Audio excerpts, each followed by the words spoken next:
Somasco como una vaca. No, Una yo nunca la he vaquita, visto. Mi mamá me enseñó. Bueno, como un toro, papi. ¡Oh!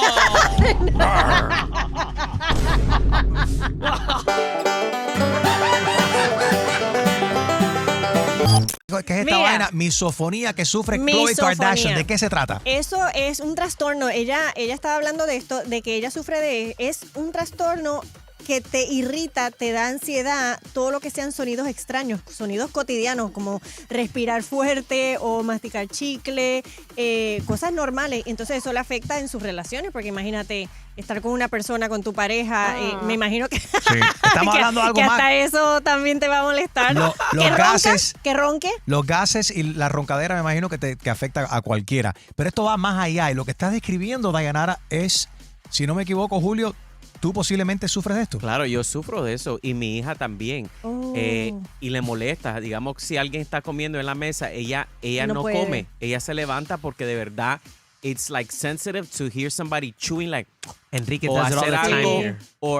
yeah. Todo el Pasa en tiempo trabajo. Enrique lo hace. A ver, estás no sé diciendo- qué. No lo sabe. No, tú lo haces inconscientemente, él lo hace. ¿Cómo? Él está comiendo y él. I never heard it. Espérate. Never heard ¿Qué it. quiere Sí, decir yo que lo he escuchado. Dayanara? También. And ¿En it- serio? but it's like, ¿En serio? No Sí. sé, bro. A veces lo escucho and I'm like, Sí, yo, suena a does he ti, know suena that a he's... ti. Somasco como una vaca. No, Una yo nunca la he visto. vaquita. Mi mamá me enseñó. Bueno, como un toro, papi. ¡Oh!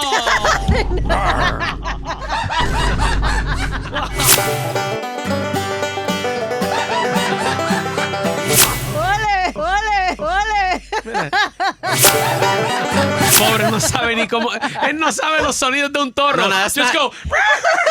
Just do it. That's not a toro. That's not a toro. That's a unicorn. Está bien, chico, me voy. ¡Es a unicorn! It's a unicorn, not a toro. Like I'm gonna be. We dreaming, can't go far now, I believe.